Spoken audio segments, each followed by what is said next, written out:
Good morning, folks. We're sitting here with Duke, and we're at the house, and we're wishing everybody a Merry Christmas. He got his little toy. He got his little toy. Is that your hedgehog? Yeah. See his little tail? Is that your hedgehog?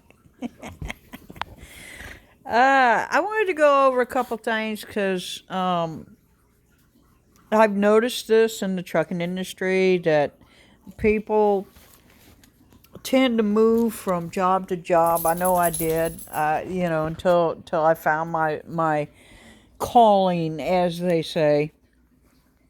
Um, you go from a flatbed company to a reefer company to a van company.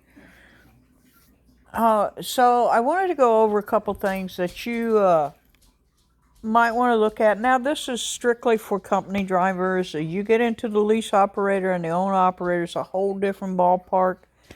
And I'm not going to go over that today. I'm just going to go over company. Um, so how do you find that perfect company where you fit? Uh, I recommend, that's what I did. I talked to probably 50 companies before I decided to go to work for where I'm at now. And, I recommend that you print out. See, you have all these questions and you print them out. And each company, you take the time to ask those questions of the recruiter, and you write down the pros and cons, okay? So let's go over those, right? Because I think it's important, and I think that we're coming up on the new year, and a lot of drivers like to switch companies in the new year. So some of the things that I look for, now this is my list, it doesn't mean it will work for you, and you have to adjust for what you do, okay?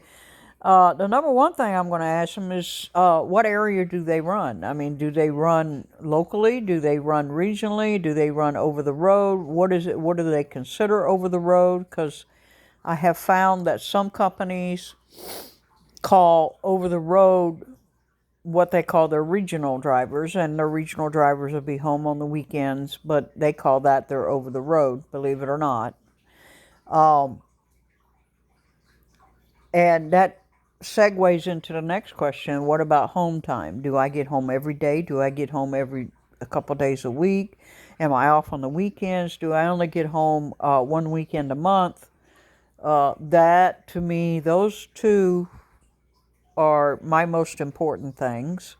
They even trump pay, because pay, I think, you get into pay, some companies pay hourly, some companies pay by mileage, some companies pay by percentage, some companies pay 1099, some do W-2. I mean, that's a whole pay.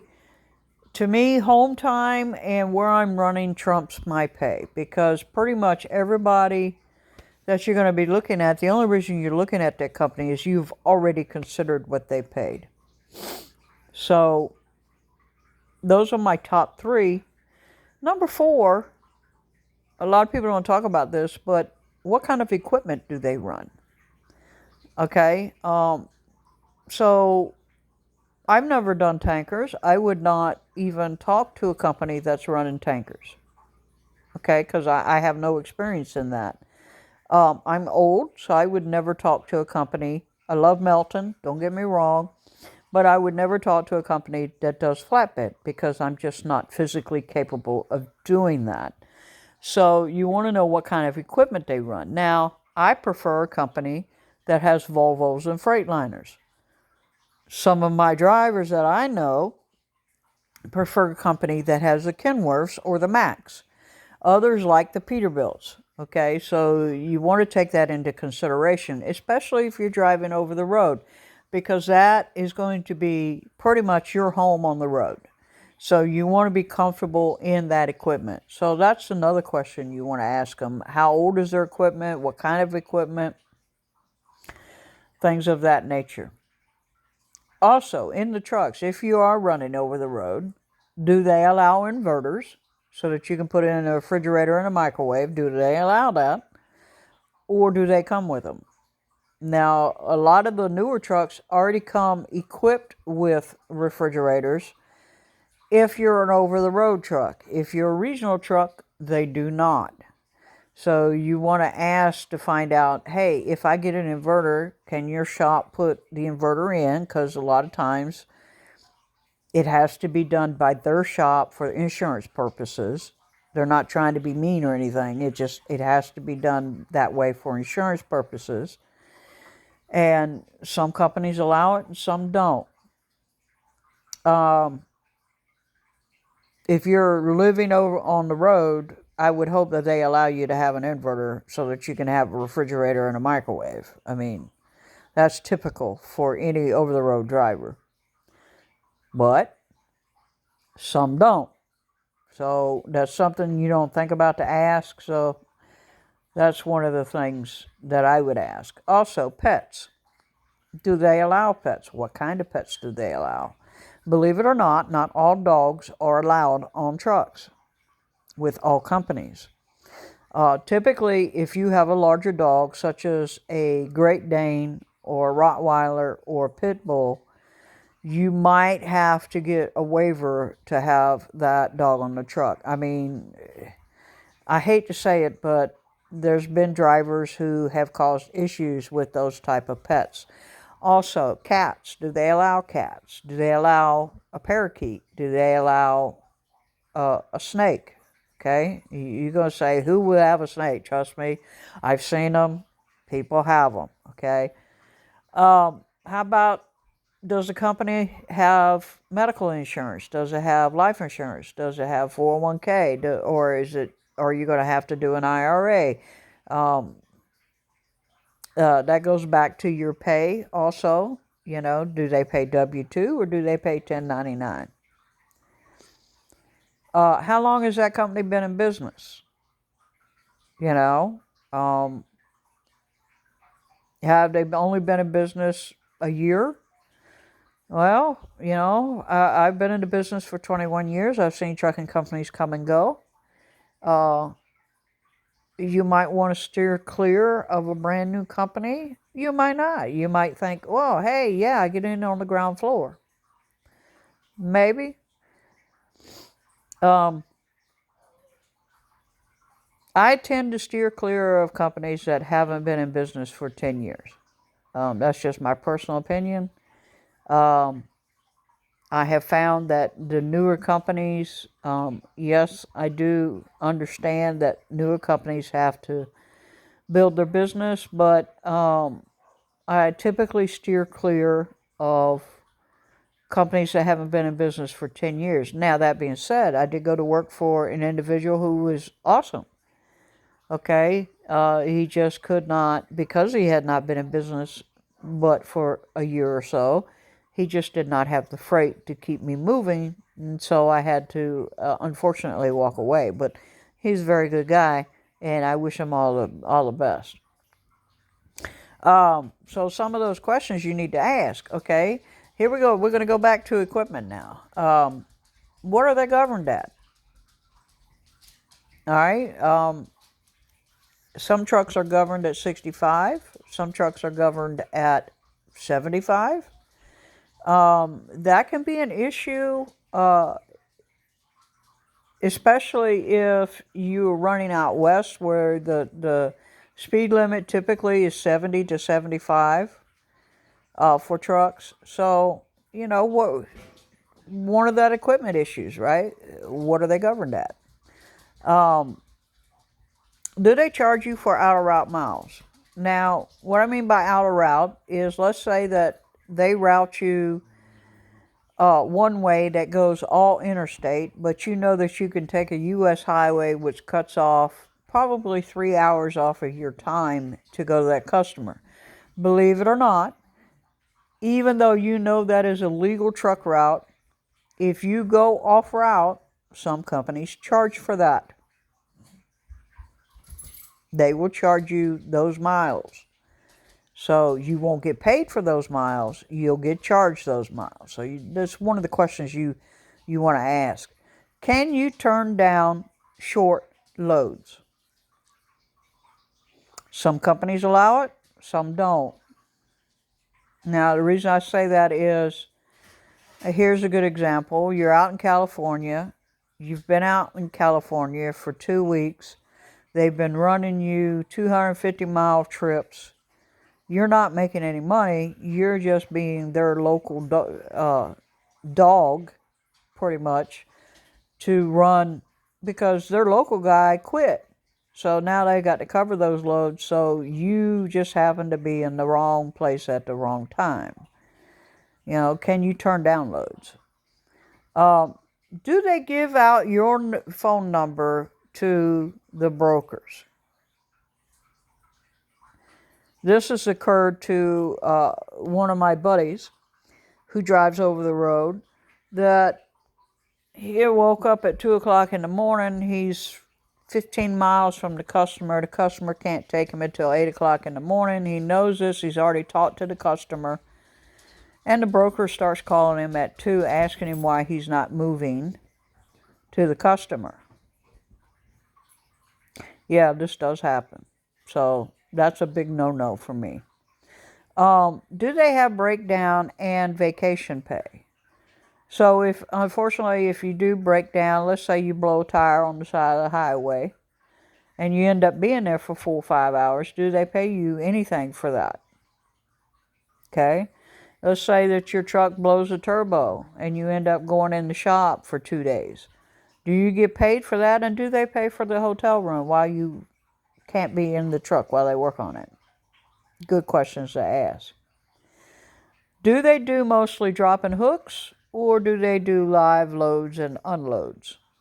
This is back to equipment issue and how long the company's been in business. Typically, if they've been in business a longer time, they do mostly dropping hooks because they have more equipment to leave at customers to be able to preload and unload trailers. That's a good question. That's a big one. Okay, does dispatch wake you up on the Qualcomm or Samsara or whatever type of communication device you use? I know some companies now have gone to use a Motive, which is straight off your phone. Does one dispatcher not talk to the next dispatcher and they start waking you up while you're on your sleeper berth? That's a big no-no to me. Should be for everybody, actually. Okay, what endorsements or experience is that company looking for? Here's another one. Now, this is on your end. This is, okay, I really like, so far I like this company. Everything I'm looking at this company sounds good. What do they require? Because these companies just ain't going to hire you just because you have a CDL, though, some companies will. But some companies, like the one I'm with now, requires that you have certain endorsements and 10 years experience. Not all companies require that, okay? So you want to find that out ahead of time. Now, before you go and you say, okay, everything is looking good here, I've weighed the pros and I've weighed the cons, before you go and jump ship, take the time to go and talk to some of the drivers that you see in the truck stops that actually drive for that company. Find out what they say about the company, how they feel about the company. Take time to ask, other people who you trust, who've been in the trucking industry for a while. What do you think about this company or that company? Okay. I'll be the first to tell you that there's companies out there that sound good on the phone, and their recruiters are really good at recruiting, but when you get to orientation for that company, you find out that recruiter was full of shit. I'm sure some of you know exactly what I'm talking about.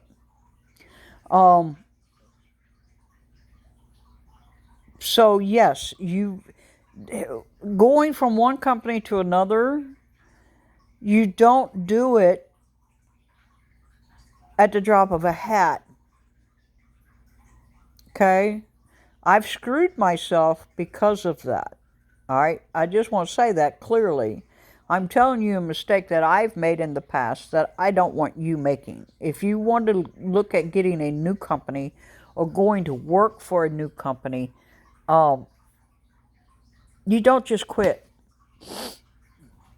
You find the company first that you want to go to, find the pros and cons of that company, then you walk away. Now, I'll be the first to admit, I can get kind of emotional and I can really get pissed off very quickly. Okay? I am not the perfect driver. I don't fuck equipment up, but I'm not the perfect driver. Okay? I've been known to cuss a dispatcher out. I know this is a con on my part. However, normally if I'm doing that, it's because, in my opinion, what they're asking me to do is stupid. And you get so many times of being stupid before I go off. Now, this is a con for me. Okay, I realize this is me. Okay.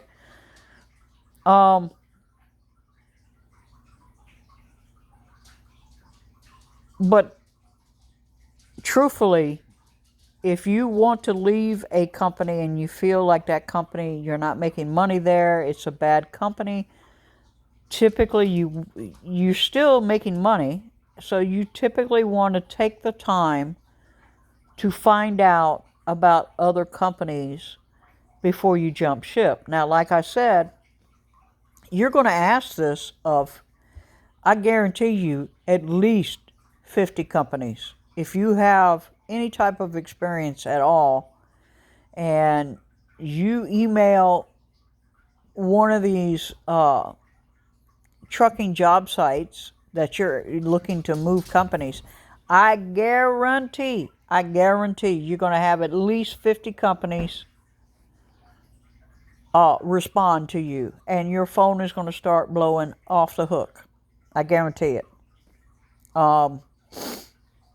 That, for some people who have no idea about trucking, will be a little bit of amazement and a little bit of a shocker. And here's another shocker. Those first companies that respond to you, in my opinion, are normally not the ones I'm going to go with. Because if they are looking for drivers that bad that they are jumping on these recruiting sites, then there's obviously something wrong with that company. And typically the first ones that respond are doing so because that recruiter is getting paid a stipend for every driver that he brings on board or she brings on board. So, typically the very first ones that contact you, I would not even talk to. This to me, if you're looking to switch companies, you want to switch to a company that has the things that you find wrong with the company that you're with now. And so by taking the time to do a little bit of research on your end, you can get into a company that you're much more happier with. Now, that also goes with what type of driving you want to do. I mean, if you want to drive long haul, right, there's all kinds of companies out there that'll hire you for long haul, right? If you want to stay home, well, now you're going to have to kind of look in your area to find out what kind of driving jobs are out there for local. I mean, there are jobs out there, dump truck. I mean, there's all kinds of jobs out there for a driver with a CDL. Don't get me wrong. But a lot of times, those local jobs, especially, the guys get into those local jobs and they don't move. They don't leave, okay? Because they are like, they have, I'm going to tell you honestly, the job I'm in right now, they're going to have to kick me out the door, okay? Once a driver finds that slot that works for them, they're not moving until they retire. Okay? And sometimes they don't even leave when they do retire. They go part-time. So, I know this is kind of all on trucking, but this is, I've been trucking 21 years is what I know. And I know we're coming up on the beginning of the year, and we're getting ready to go into a lot of the winter months with the ice and snow, which has already started in some areas. And I know that drivers who get stuck up in the ice and snow for a long period of time, they start to get aggravated with the company and they start looking to move companies.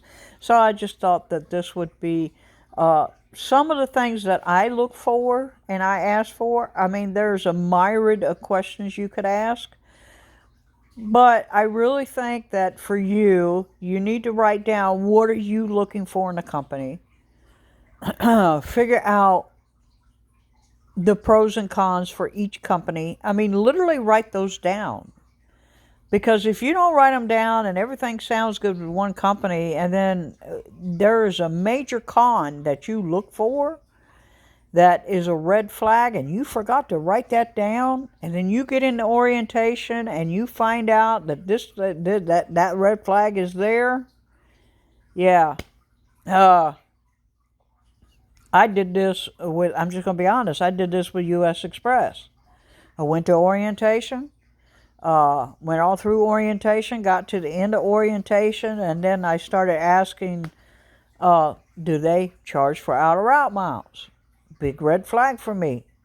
Big red yes. They did. Now, I don't know what they do now, but back in the day, they did. So I ended up walking away from that. Yes, I left orientation and left that company over that. Okay? That for me was a big red flag. So, do they tell you one thing and then you get there to orientation and it's something totally different? Again, I have left a company because they told me they allowed pets. 2 weeks into me driving for them, all of a sudden I come into one of their terminals. They see I have a dog on the truck, and they have a fit and tell me I have to send my dog to the animal shelter. And I was like, no. Rented a car and left. That does happen, folks. So, if you're new to trucking, you probably have never heard of that happening. You probably have never heard of how, 3 o'clock in the morning, dispatch is calling you, hey, I know your 10 hours is almost up. I have a driver 50 miles from you that's had a family emergency. I need you to give your load to him and go get his load and run up to New Jersey with it. And we'll get you something from New Jersey to get you home. And you typically end up not getting home on time. That's happened to me quite a few times. Yes, emergencies do happen, but when it is consistently happening in a company and you're consistently being their biatch, that causes drivers to walk away. It really does. Here's another reason why I've left the company is I get on the phone, I'm trying to talk to the dispatcher, trying to get information on the load, and dispatcher is basically chewing me out for asking questions about the load. Well, how do you expect me to do the load if I don't know what I'm doing? I'm not a mind reader. Here's another one that I left the company over is equipment issues. They wouldn't keep up with their equipment. Well, they are no longer in business, and about a year after I left them, they went out of business. So these are things that you want to ask other drivers about, and look for signs. Okay, if a company is constantly hiring drivers, that means they are churning drivers through a ringer, and that's how they're making their money. Is they are using the drivers as a bitch to run the loads, and they don't give a crap about the driver because they like drivers are a dime a dozen. There are companies out there, as I'm sure you know, that do that. So I hope this helps you. I mean, I've been rattling on for about 26 minutes now. I hope this helps you if you're looking for a company, what to look for. And I didn't even go over some of the extra things like per diem. I mean, I think that most companies pay per diem now if you're out on the road. But hope y'all have a very safe and happy Christmas. And if you're out on the road, hopefully when you get home you can have Christmas then. And we'll talk at you next week. Bicycle!